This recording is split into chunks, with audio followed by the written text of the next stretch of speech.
Yazan. Yazan.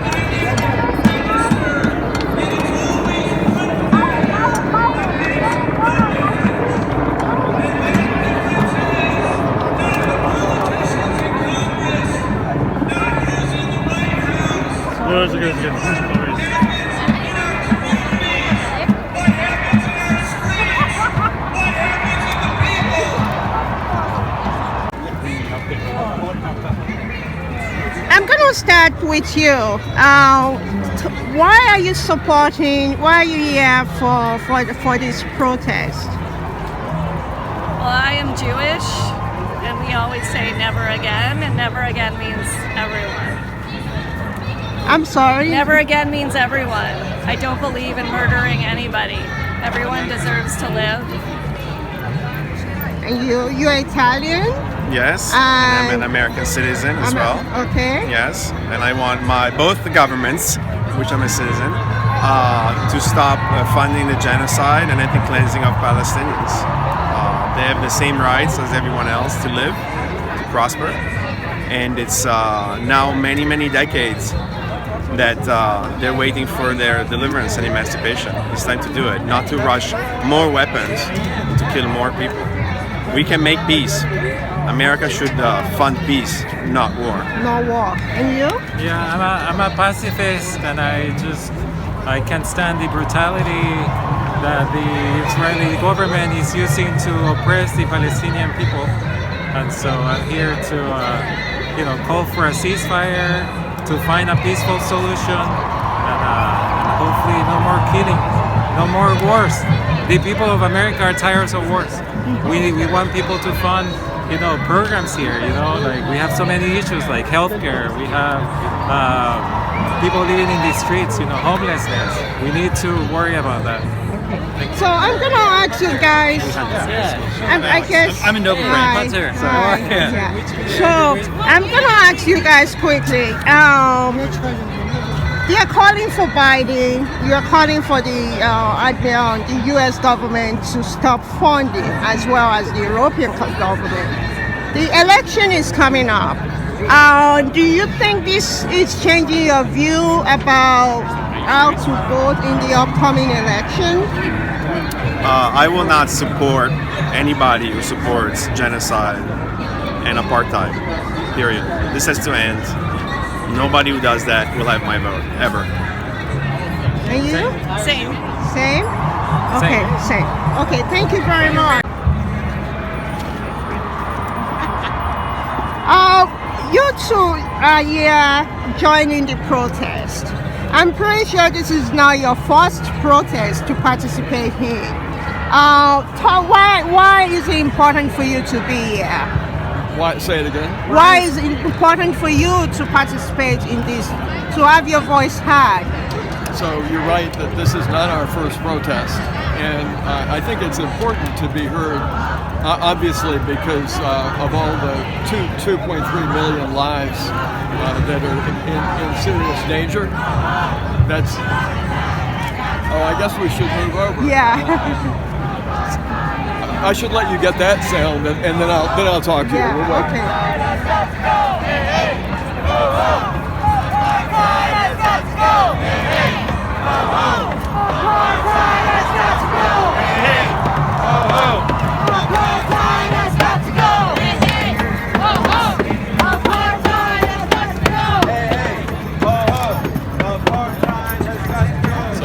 Sorry about that. Thank you. So, shall I just carry on? Yeah. Okay. Yeah. Obviously, the reason to be here is that there are 2.3 million lives that Israel is immediately threatening, and the U.S. is supporting. So that's one thing. Why am I here? Well, I'm a taxpayer. I'm a U.S. taxpayer, and the taxpayers, some of them know and some of them don't. But we've been giving billions to Israel for many years, and in my view and the view of many, some can argue, a good lawyer can argue anything, but what Israel's been doing is an apartheid policy with intermittent violations that constitute too many reasons to list, but many reasons why a ceasefire now needs to be implemented, and the U.S. shouldn't be giving weapons to a country that has too many already. Okay. I guess I will ask you, as you said, this is not your first protest. Yeah. Does this remind you of any other time in the U.S. history, in the world history? Of this time, of any other time? Yeah. I think this is it's uniquely extreme and uniquely disappointing is an understatement, but uniquely disappointing the way that our president has responded. It took him a few days to get around to really talking about protecting civilians. Immediately, it was just lock arms with Israel. You know that Israel has a right-wing government. You know that there's rhetoric in that government that is, frankly, genocidal.